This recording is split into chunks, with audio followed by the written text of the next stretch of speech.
G'day everyone. Today I wanted to talk to you about this amazing slider that's been sent to me. Full disclosure, this has actually been sent to me from a company that's ASHANKS. It's the S2 version.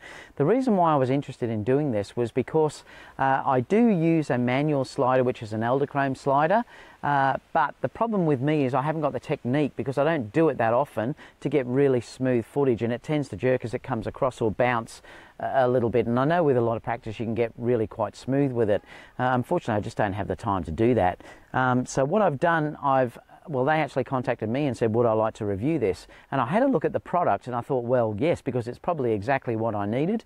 I did say to the supplier that if I didn't like it, I would be totally truthful, and they accepted that. And since I've got it, really there is nothing bad at all to say about this for the price that the slider actually is. So what I'll do is I'll take you through it. And before we do that, I also have tried as well to use gimbals to do things like brides' bouquets and things like that. But again, it tends to jump a little bit and it's never stable enough. Or if I want to zoom in and get the ring and then sort of go out and have that out of focus, it's very, very hard to do it on anything that's not motorized. And that's why I thought this might be such a good product to use. So let's have a look at it anyway, and I'll take you through the features. Okay, so let's have a look at the slider itself. Now, it is made from carbon fibre, so it's a really light slider. It is really nice and light to hold. There's a few things that I love about this. It has a lockable turntable, and what I mean by that is I can actually turn these both sides. There's one on this side and there's one on the other side, and if I move those, it will give a slide that you can see, and I'll show you an example of how this works shortly. When it's coming across, it will give a curve. So if you look at here, that turntable, you'll see as it moves across, it actually moves. And it gives you a lovely different sliding look where the camera will turn around. And like I said, I'll show you that in action as well shortly. There are some settings at the end through here that if I turn around, I can set it so it's dead center back in the middle again. You can also lock the turntable in the center as well, so that will be locked too. This little unit here is the actual motor, and it runs along this sort of a lead that runs in between, and you can loosen that off underneath here and tighten it again. That's how the motor works. It is freestanding if you want to run it on the feet. The feet will close up if you want to leave those closed up. Also, you can put it down like that and turn this down to get it level. There is also a level on the top of the actual unit that you can see through here as well. So that will make sure that you've got your level plane coming across, and it works really well. Quality wise, everything seems to be made out of metal. It's really solid. These are all carbon fibre through here. The whole section through here is metal, and it seems to work really good. Now the motor itself works off Sony batteries, so I'll just show you which one it is. So the Sony batteries are these ones. So it's your normal Sony batteries that you get, which is the MPFW50.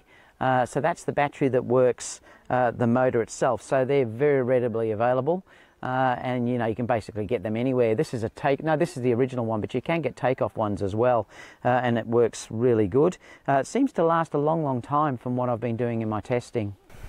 Okay, so the batteries that you use, all they do is they just go into this part of the holder here. Alright, so what I'll do is I've added the camera onto this now. Now I've used just an Eldochrome attachment here. You can use any, so you could use a tripod head, anything that you'd like to attach the camera. This is just what I like to use. I like it because it's very easy to turn around and do whatever you need to do, or move it so you can get it into different positions, things like that. So that's what I'm using in this scenario. So I'll just show you how this works. I can go from point A, so I'll make point A over this side, because now you'll see it work with the camera itself. And I'll put that as OK.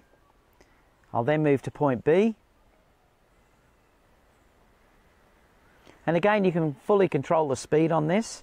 And I'll just say OK. And then, like I said, if I turn that on, I'll just show you Kerry here. Okay, so if I wanted to do that, then all I have to do is press point A to point B. and you'll see how it shows Kerry there holding the actual attachment. If I go the opposite way, again you'll see that as well.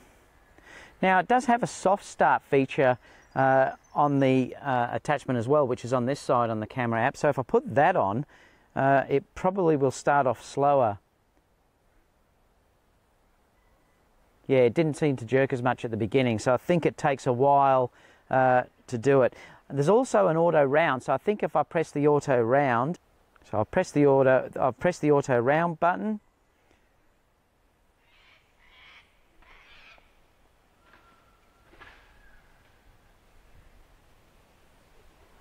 Yeah, so there you go. So it just does it on its own. So it'll go backwards and forwards without stopping. So now what we'll do is we'll actually look at how the camera will change if I move these, which will use that turntable on the top. I'm just going to stop it. So if I now move these, so I'm going to move the turntable. So now you'll notice as it goes now, the camera will actually turn. So if I now go auto round and just hit play, now you'll notice now that the camera's turning, so it's giving a different look. And again, because it's on auto round, it's just going to keep coming back. So one of the things that this can also do is it will climb up. Now you've got to be careful depending on how heavy the gear is that you're putting on this. If you go down too far, it might jump a little bit. So you've got to be very careful about how much weight you put on it to do this. But you'll see that this will work from that setting. So if I run and press record through here and run it through it, you'll see it will actually step up.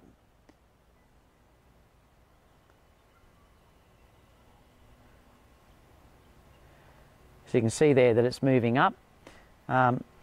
So it will go up on an angle like that if you need it to. Obviously, depending on the motors, this probably won't do what a really expensive one would do. It had much stronger motors, but it will still work on some angles. I did try it down a little bit further than that, and it did start to sort of skip on the actual lead that it's connected to here, this cable. It just jumps a little bit, so it was obviously too much for it to handle. Like I said, it's dependent on the amount of weight of your camera and the lens that you've actually got on it. Luckily, I suppose the Sony cameras in particular are quite light, and this is only a light lens, so it does work like this quite well, but you certainly wouldn't want to put a big camera on with a big lens. The motor and this cable or whatever it's attached to down here just wouldn't take that weight. But for me, it works fine for what it is. Alright, so what I've done here, I'm going to show how this is used on the ground. I've adjusted the feet, so the feet here will screw in and out to get it level, which works fantastic. So you can get it level. You can use the spirit level on here to make sure that it's actually working well. So it does show you here that you don't need to have this on a tripod to actually get it to work. So I'm going to press record and we'll just have a look at how that works.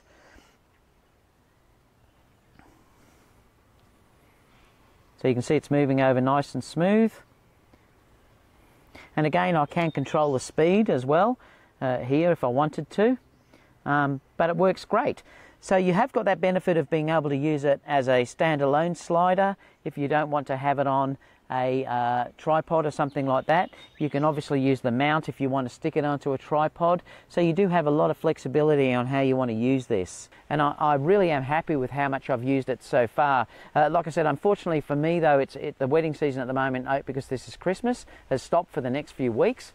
So I will be using it in the coming days though, or the coming weeks. I'll start using it full time in my business.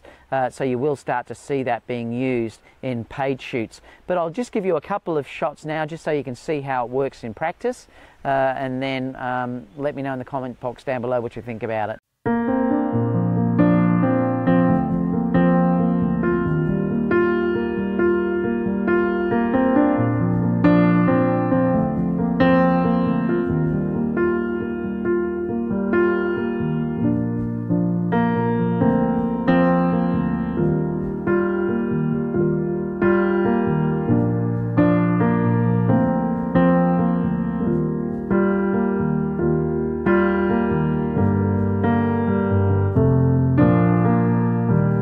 So it's got some great features. It really has got some fantastic features. Very easy to set up, very easy to use on your with your iPhone for the app. Super nice, super quiet, very smooth. The quality of the materials itself is really nicely made. Like I said, it's all carbon fibre. Fantastic. Really like it. And like I said, it can do time lapse as well. I'll show that in some future videos where I do some time lapse. It's so easy to use from the app itself. And by the way too, if you did want to purchase this, I will put the links down below so you can get it straight from the manufacturer. In no way am I getting a kickback from the manufacturer at all. The only thing I suppose, well, I have got a kickback is that they've given me the slider to actually use and I suppose to keep. But apart from that, I don't get any money financially from them if you purchase it through that link down below. So let me know what you think anyway, and I'll see you all again soon for the next video. Bye for now.